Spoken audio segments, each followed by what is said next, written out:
Direct થઈ ગયો ready. आज हम क्या सीखेंगे? आज हम सेफ्टी लैम्प के बारे में सीखेंगे।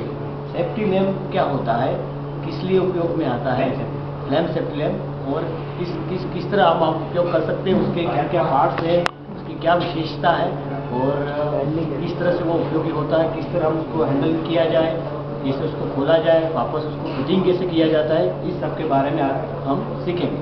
सबसे पहले तो हम ये डिस्कस करते हैं कि क्या क्या पार्ट्स उसके साथ में उपयोग किया जाता है, किसको सेफ्टी लैम्प कहा जाता है और क्या क्या पार्ट है। ये है सबसे पहले, इसको बोलते हैं फ्लेम सेफ्टी लैम्प। इसको फ्लेम सेफ्टी लैम्प क्यों कहा गया, इसके पीछे भी बहुत बड़ा कारण है। तो खदान में जो गैसेस पाई जाती है, जैसे कि ज्वलनशील गैस है, फिर जो रासायनिक गैसें जो होती है, कीटनाशक जो गैसें होती है, जहरीली गैसें, इनको कहा जाता है। उनकी तीव्रता मापने के लिए कि कितनी परसेंटेज में वो पाई जाती है, उसके हिसाब से ये है फ्लेम सेफ्टी लैम्प खोलने का मैग्नेटिक लॉक। इसके द्वारा ये लॉक खोला जाता है। इसको कहते हैं की फॉरवर्ड, की ओपन करने के, जो हमारा रिटेनर आता है, ग्लास रिटेनर जो है, रिंग होती है, उसको ओपन करने की चाबी। आइए हम पहले इसको देखें कि इसके कौन कौन से पार्ट्स हैं, किसको क्या कहा जाएगा। सबसे पहले आता है हुक, एक नंबर, इसको बोलते हैं हुक, जिसको लैम्प को हैंडलिंग करने के लिए, रोकने के लिए, एक जगह से दूसरी जगह ले जाने के लिए। फिर उसके बाद आते हैं इसके होल, जिसको कहा जाता है वेंट होल, जहाँ से जो अंदर बर्निंग हो जाती है गैस, वो बाहर आती है, और एक उसी के पास में दूसरे होल दिए जाते हैं जहाँ से गैस अंदर जाती है और वो लैम्प तक जाकर फिर जलती है और यहाँ से फिर बाहर निकलती है। उसके बाद आता है थर्ड नंबर पर बोनेट। बोनेट का काम ये है कि लैम्प को सेफ्टी प्रोवाइड किया जाता है, ताकि अंदर कुछ टूट नहीं सके या फिर टकराव हो जाए तो अंदर कोई नुकसान नहीं हो पाए। फिर उसके बाद आते हैं इसके जो पिलर, इसके 5 नंबर वो टोटल पिलर आते हैं जो इसको प्रोटेक्ट करते हैं। उसके बाद इसका आते हैं ग्लास आता है, जो आउटर ग्लास बोलते हैं। There are 2 types of glass, 2 प्रकार के ऐसे ग्लास होती है नॉर्मली सभी लैंपों में। कहीं एक प्रकार का भी ग्लास होता है, इनर ग्लास और आउटर ग्लास। फिर आता है ऑयल विसेल्स, इसको कहा जाता है ऑयल विसेल्स, इसके अंदर तेल भरा जाता है और ये अंदर की लैम्प जो उसको अभी वैसे तो मिट्टी का तेल यूज़ किया जाता है, वैसे तो एसएस फॉरवर्ड जनरली यूज़ किया जाता है, और हम पेट्रोल भी उसकी जगह यूज़ कर सकते हैं।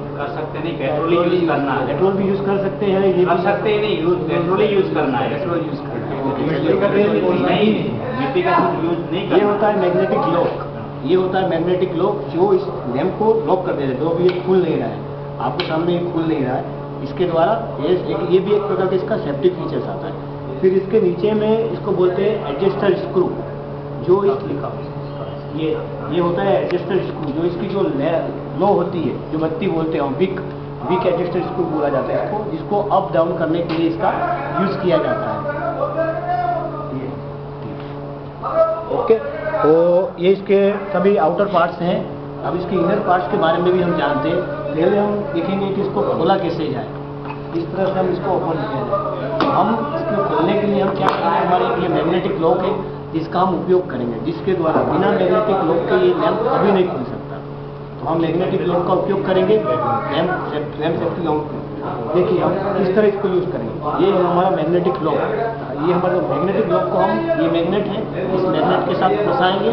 देखिए इस तरह से हम आराम से मैग्नेटिक लॉक को इसे फंसाया जाएगा। एक बार जब ये मैग्नेटिक लॉक यहाँ फंस जाता है, एक बार जब ये मैग्नेटिक लॉक फंस जाए, फिर हम नीचे से हमारे जो विसेल्स है उसको हम रोटेट करेंगे, उसके एंटी क्लॉकवाइज डायरेक्शन में इसको रोटेट करेंगे पूरा। इस तरह से फिर धीरे धीरे लॉक के साथ की मदद से हम ये विसेल्स को अलग करेंगे, बिना मैग्नेटिक लॉक के नहीं। ये देखिए हमारा ये नीचे का विसेल्स जो कि मैग्नेटिक लॉक के मदद के द्वारा से खुल गया। फिर इसको फिर यहाँ से रिमूव कर देंगे और मैग्नेटिक लॉक को हम दूर रखेंगे।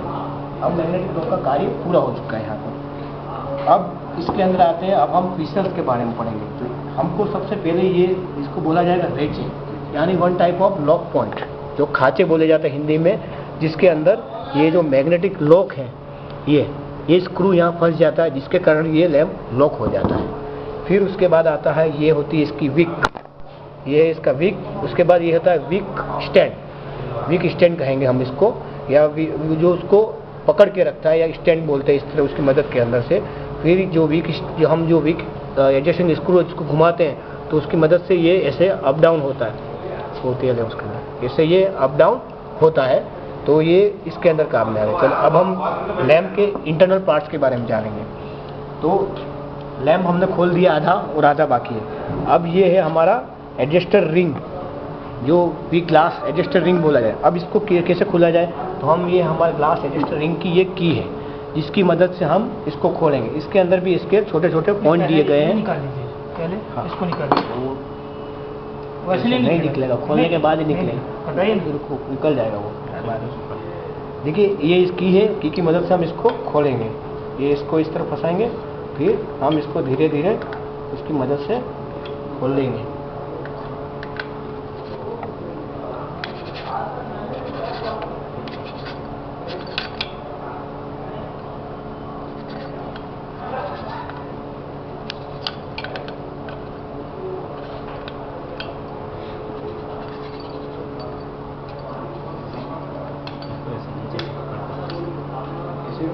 हाँ ऐसे ऐसे पकड़ो।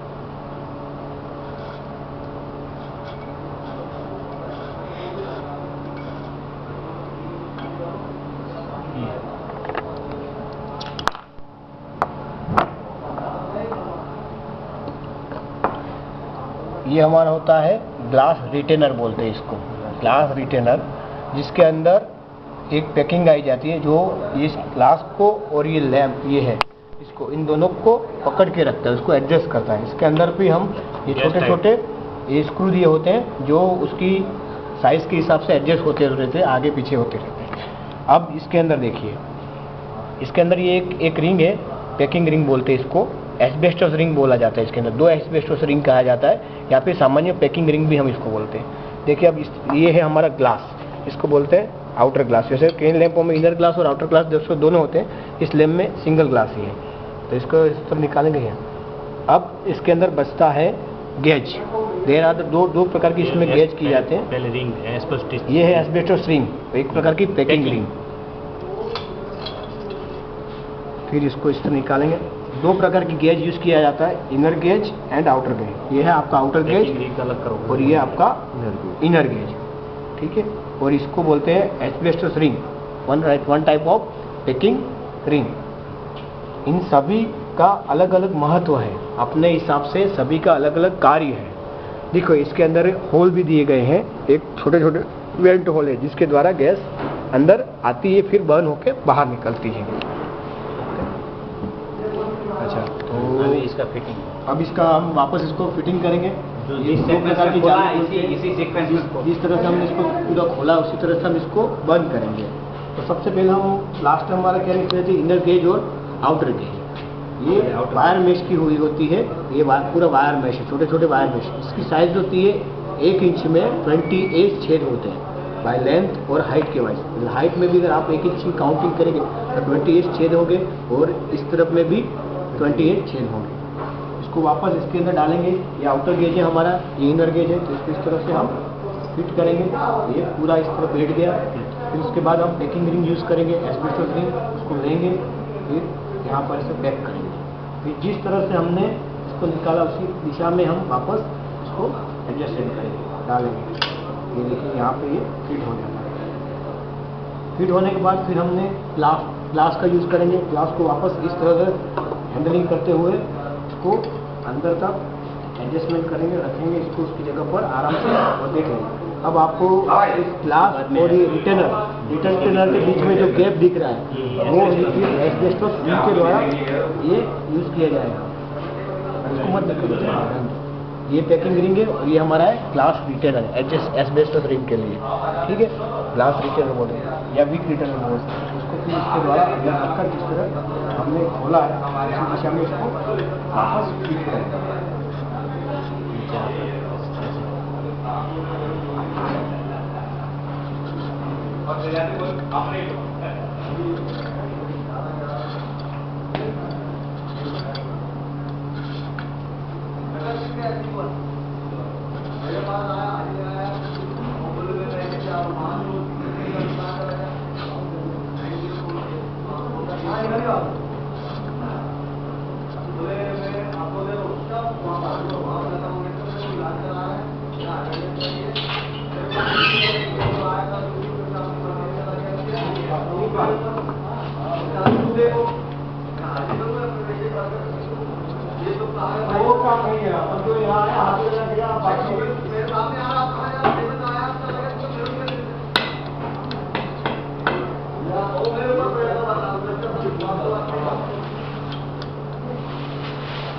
ये पूरी तरह कस देंगे, जहाँ तक वो जाता है वहाँ तक इसको एक बार कस दिया जाएगा।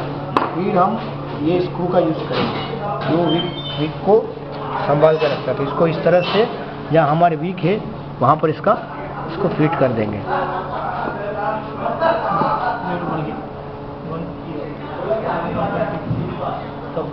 ये इस तरह से इसको अच्छे से फिट कर देंगे और थोड़ी जो लो है उसको थोड़ा बाहर निकाल देंगे।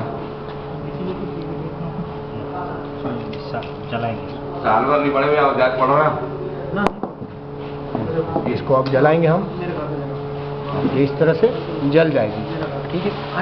अब इसको हम इसके ऊपर देखते हुए इसको इसमें रख दिया जाएगा।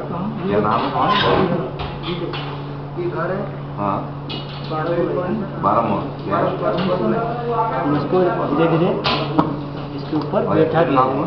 ये आप इसको ऐसे पकड़कर सीधा पकड़ें और इस तरह इसको रोटेट कीजिए जब तक आवाज़ ना आए। जब तक आवाज़ नहीं आ जाए नीचे से जो लॉक है वो नीचे में फंस नहीं जाए।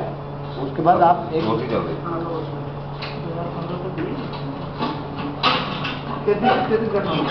ये लॉक, फिर हम चेक करेंगे कि ये सुनिश्चित कर लेंगे कि ये लॉक हुआ है नहीं हुआ। इसके लिए क्या करेंगे, हम इसको एक बार घुमा के देखेंगे। अगर नहीं खुल पाए इसका मतलब ये प्रॉपर्ली लॉक हो गया। अब ये हमारा फ्लेम सेफ्टी लैम्प तैयार है खदान ले जाने के लिए। देखिए अब इसको सबसे पहले अभी ये हम लैम्प लगा लिया। अब इसको इस लैम्प को खदान में नहीं खोला जाएगा। एक इसकी जगह होगी प्रॉपर, या तो खदान के बाहर या खदान में कहीं ऐसी जगह जहाँ गैस नहीं पाई जाती वहाँ पर इसको शायद ये लो बंद हो जाए तो जलाई जाएगी। बाकी खदान के अंदर ये लो नहीं जलाई जाएगी। उसका स्टेशन होगा, उसका नाम है रीलाइटिंग स्टेशन। अब ये देखिए लैम्प हमको दिख रहा है। अब हम इसको एडजस्ट करेंगे। ये जो भी एडजस्टर है इसके द्वारा इस लैम्प को हम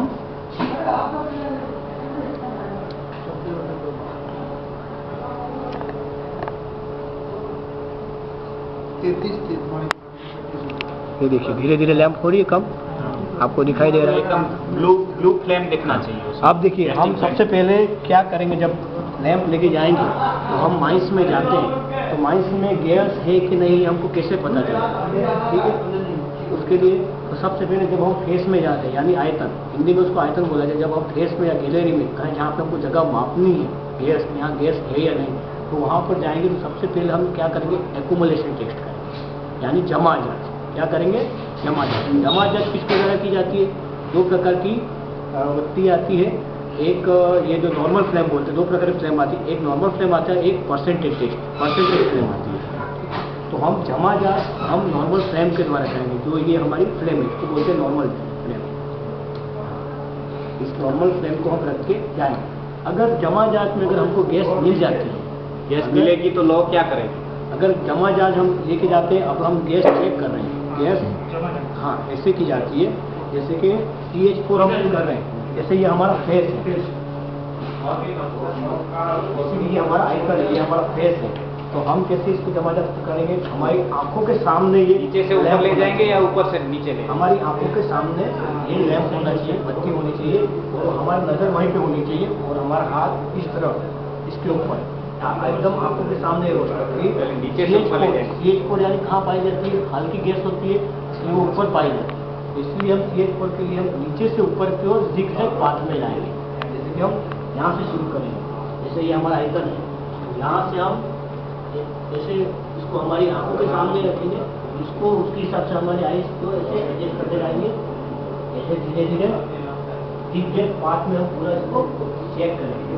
हमारी आंखों के सामने ये लो होनी चाहिए। अगर गैस पाया जाता है तो लो गैस पाया जाता है, अगर हमको एक गैस मिल जाती है CH4 एक्यूमुलेशन टेस्ट में, हम वहाँ पर कोई दूसरा टेस्ट करने नहीं जाएंगे, तुरंत वहाँ से हट जाएंगे। लो का क्या रिएक्शन होगा? ठीक है, जैसे ही गैस मिलती है आपको, ये लो फड़फड़ाने लगेगी, ऐसे अप डाउन होने लगेगी, और उसमें अगर ज़्यादा गैस मिलती है तो तुरंत बुझ जाएगी। इसका एक नियम है, अगर गैस होती है यानी ऑक्सीजन की मात्रा भी कम होगा, 1% ऑक्सीजन कम होती है तो 30% लाइट डिक्रीज हो जाती है, और इंटेंसिटी इसकी जो लो है वो डिक्रीज हो जाती है और फड़फड़ाने लगती है। तो इसको तुरंत बाहर निकाल देना। फिर तुरंत हमको वहाँ से हट जाना है, हमारे मैन पावर को हटा लेना है, इलेक्ट्रिसिटी हो तो उसको कट कर देना है, फिर हमारे ऊपरी जो अधिकारी है उसको इस चीज़ के बारे में जानकारी देना है, और या फिर उसको या उसके बाद हमको वहाँ पे गैस को रिमूव करने के लिए हवा का वेग बढ़ाना है, यानी इंटेंसिटी ऑफ एयर हमको वहाँ पे बढ़ाकर उस एरिया को प्रॉपर वेंटिलेट करना है। परसेंटेज टेस्ट करना है। अगर हमको पहली एक्यूमुलेशन में अगर हमको गैस नहीं पाई जाए, इमरजेंसी आ गई है, अगर एक्यूमुलेशन टेस्ट में ठीक है जमा जात में अगर हमको गैस नहीं मिलती है तो फिर हम जाएंगे इसके परसेंटेज की, ये परसेंटेज की टेस्ट है, ये तभी किया जाएगा जब जमा जात में हमको गैस नहीं मिलेगी। उसके लिए सबसे पहले ये हमारा नॉर्मल फ्लैम है, इसके लिए हम परसेंटेज फ्लैम बनाएं। ओके, तो कैसे बनाया जाएगा, ये हमारा जो बीटी रजिस्टर है उसके द्वारा हम इसको धीरे धीरे नीचे करेंगे और फिर परसेंटेज फ्लैम बनाएंगे। टेस्टिंग फ्लैम बोलते हैं इसको। और हमने तो ऊपर वाली गैस तो क्या था करोगे, गड्ढे ऊपर गड्ढे रहा है, यदि ये गड्ढा हो इसको कैसे कैलकुलेट से देखिए मेरे दिमाग में नहीं है ड्रॉप यूज करेंगे, ड्रॉप तो आपके हाथ से ऊपर जा रहा है वो पाइपलाइन नहीं है ना उसमें। देखिए ये जो पीला पीला जो पोर्शन दिख रहा है उसको हम पूरा बुझा देंगे और ब्लू कलर तक नजदीक लाओ कैमरा तो ये येलो नहीं दिखना चाहिए, येलो एकदम- नहीं दिखना चाहिए, इसको एकदम blue से। एकदम छोटे से छोटे देखिए, ये देखिए हो गया। इस फ्लेम को बोला जाएगा आपको टेस्टिंग फ्लेम यानी परसेंटेज फ्लेम। ये इससे अब हम और छोटा करना चाहेंगे तो बुझ जाएगी, ये एकदम येलो कलर नहीं दिखना चाहिए। फिर इस फ्लेम के येलो द्वारा कलर नहीं दिखता है, इसका वजह हाँ। ये कि इसमें प्योर पेट्रोल नहीं डाला हुआ है। हाँ, प्योर पेट्रोल डलता तो वो येलो फिर अब इस फ्लेम के लेके जैसे हमने एक्यूमुलेशन टेस्ट किया था वैसे ही हम फिर से इस फ्लेम को लेके उसी तरह फिर ऐसे नीचे पाथ में ऐसे नीचे से होते हुए ऊपर की ओर येलो फ्लेम की जितनी हाइट होगी उस हिसाब से परसेंटेज। इस तरह से हम ये परसेंटेज टेस्ट किया जाएगा। परसेंटेज टेस्ट में आपने काउस डायग्राम पढ़ा होगा, काउस डायग्राम में ये दिया गया है कि मीथेन की इसकी क्या लिमिट है। तो काउस डायग्राम के हिसाब से मीथेन की लिमिट है 4.4 से लेकर 12.5 तक है। अगर उसके बीच में अगर गैस होगी तो उसके अंदर ये एक्सप्लोजन होगा और ये जो इसके जो सेफ्टी फीचर्स इसकी मदद से एक्सप्लोजन इसके अंदर ही होगा, वो बाहर नहीं निकल पाएगा। यानी जो 5.4 से 14.8 है भैया। 5.4 से 14.8 तो वो एक्सप्लोजन इसके अंदर होगा और गैस गर्म गैस जो बाहर निकलती वो अंदर ही ठंडी हो जाएगी। यानी जो सराउंडिंग वातावरण जो है हमारा तो इसके माध्यम से वो गैस एकदम कम निकलेगी, यानी कि वो बाहर के एनवायरमेंट में एक्सप्लोजन नहीं हो पाएगा। इस तरह से एक फ्लेम का यूज़ किया जाता है। इस तरह से हम गैस की जैसे गैस जमा की जाती है तो मापा जाता है। Thank you. थोड़ा उसका भी बैटरी का क्या फ्लेम का फ्लेम का तो